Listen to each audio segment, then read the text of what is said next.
Guys, welcome back to some more AFK Arena. So today we're over on the pay to win account and we're going to look at the build list, which was a question that I got today for our Celestial heroes.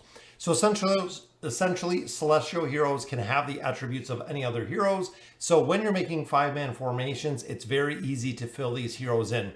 So of course, number one is going to be the twins, guys. They are such a pivotal part of AFK Arena. Putting a plus 20 signature item on them really increases their survivability, which is exactly what you want. As you're pushing the Twisted Realm, as you're pushing boss comps, if you're using them in the Abyssal Expedition, in the campaign, they have to survive, guys. If these heroes are dying too quickly, ultimately you're not going to see the utilization that you need out of them to really be successful. Their furniture, very powerful as well, just because of the survivability factor. Not a huge requirement. The 3 of 9 would definitely suffice. 9 of 9 increases the shield duration, giving them, again, survivability when it comes to the hero. Second hero we look at on here is Alna. Since she has been introduced, she is a super powerful warrior, ultimately slowing down the enemy heroes, which is her main cause with the Winter's Call ability. Very powerful. Very solid tank. So when you want someone on the front line, she can protect herself and the other frontline hero that is with her because of the immunity that you can gain from the furniture bonuses, which is the reason we want her at a plus 30 signature item. We want her with a 9 of 9 furniture bonus. When placed on the front line, the effects of the ability Winter's Call also take effect for her other frontline ally, again increasing their survivability by a ton. She is a monster tank, very difficult to kill, especially because of the immunity that she possesses. When we think about killing heroes, boom, Taliene is always very powerful. A lot of players have built her just because Taliene has been around for a while. Ultimately, guys, if you're in the process of building Taliene, if you have her at Mythic, if you have her at Mythic Plus, you can finish out Taliene and then move on to Alna or the twins. But highly recommend getting the twins to Mythic first. That is the priority. Similar to the other heroes, plus 30 signature item does very well with her. She regains 400 energy points when she's reborn, allowing her usually to immediately ult when she comes back to life, which will heal your team and keep them alive. Ultimately, she is still the only hero that dies, then gets back up short of Thorin. But she can do this multiple times. Every time she comes back, she is stronger, guys. She gets stronger and stronger. Ultimately, her furniture does well because it converts health. It does a heal, so it does a damage, and it also does a heal, which further can make her strong. And also with the meteorite ability that she has, when she is at max, if you read, if the value converted exceeds 10% of her max health, a meteorite with the same ability, Meteor Shower, will be summoned against a random enemy. Meaning that with her meteorite ability, it is going to do additional damage. Not only that, is she's going to get some health back from it, which is very powerful, coupled with her signature item, because this is going to allow her to get energy. So on both sides, you have an attack rating bonus, you have a defense rating bonus, you have energy regeneration, and she's doing additional damage with the ability and getting more health, making it very powerful. Now the next one, honestly, I kind of went back and forth, but ultimately I would go with Orthos. Orthos is very unique in his ability to tank and also his signature item, which a lot of people absolutely love. So enemies that remain too close to Orthos for more than 6 seconds are frozen.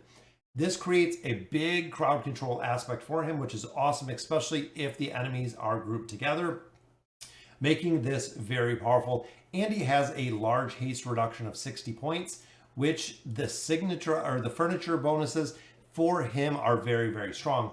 After using time suspension, so after his ultimate ability, the ally with the highest combat rating is able to move. So while the rest of the battlefield is frozen, they will be able to move.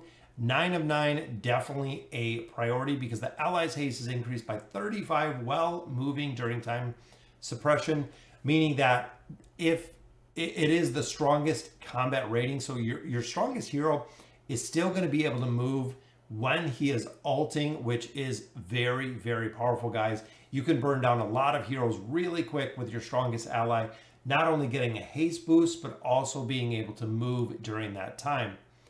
Next one I do look at is Athalia. We haven't built out Athalia yet. She does need a plus 30 signature item. She does need the 9 of 9 furniture. Ultimately, the reason I put her a little bit further down the list is because of her being the ranger class. She does, again, require a significant investment, but we have a ton of rangers in AFK Arena, and she's very, very expensive if you're building her out of the Challenger store. 250,000 tokens. Aziz is really the priority in there. Once you go to Aziz, you could do Athalia. Most people go Orthos or Zolrath, depending on who you choose. Again, just because there are so many other rangers out of there, a lot of players will use Cecilia as a cheaper version of Athalia because it's easy to get that hero out of the wish list. Which brings us to some of the more recent ones. Moriel, I'm kind of stuck on. She's very, very good in PvP from what I hear. Again, I do not have her built, but PvP I heard very good. Campaign I heard decent, but really not worth the high investment. So with her being very new, we still have to find a slot for her, a place to build her, but she is definitely really, really cool right now. Just have to find a good spot for her. Which brings us to a couple of the other ones, one being Zafriel. Zafriel, I don't find him many places in the campaign. He is PvP god with the stuns, with the damage, with the CC, with the thunderstorms. He is very, very powerful with PvP. So if you are into PvP, Zafriel is definitely a one to build. Similar to Wukong, we do get a lot of copies of Wukong, a lot of free copies of Wukong. Ultimately, in the campaign, he seems to die relatively quickly. In PvP, again, he does fairly well in PvP. One, being a Celestial hero, so he can add in those bonuses. If he gets his ult off, he has a lot of protection in that aspect. But depending on the team, again, I see him in PvP teams, similar to Zafriel, but ultimately I don't see very much use in the campaign. Which brings us to our last one, guys, who is Flora. So Flora, ultimately, powerful hero, doesn't really need her signature item built up too high, doesn't really need her furniture. I know we built her out quite a bit here, but ultimately, guys, she just needs to take to the skies.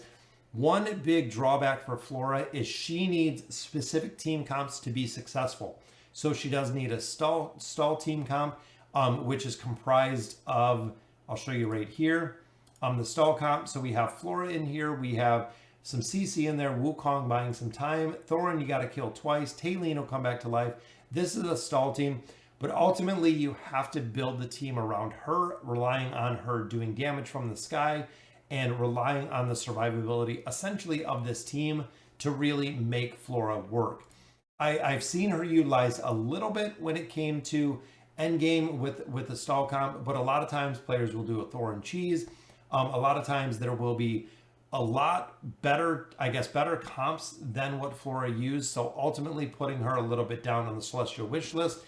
You will pick her up from chests, just like we've seen Wukong. So you will build her naturally. If you've been playing AFK Arena for a little bit, you probably have quite a few copies of her if you're getting her out of chests. Ultimately, guys, she is very cheap to get in the store. She's only 150,000 Challengers tokens versus 250 for Aziz, Athalia, Orthos, and Zolrath, which is why she is a little bit lower priority as well. They make her a little easier to build because she doesn't quite have the utility that the rest of the Celestial heroes have. So guys, that will do it for the Celestials. The way that I build them, again, Twins is the priority all the way up to Mythic. Then I go Alna, Taliene after that, Athalia, Moriel, still questionable about where Moriel is going to come in, Zafriel, Wukong, and Flora, just because I don't really PvP. And I know Zafriel and Wukong are very solid in PvP. So guys, let me know in the comments what you guys think. And as always, thank you guys for watching.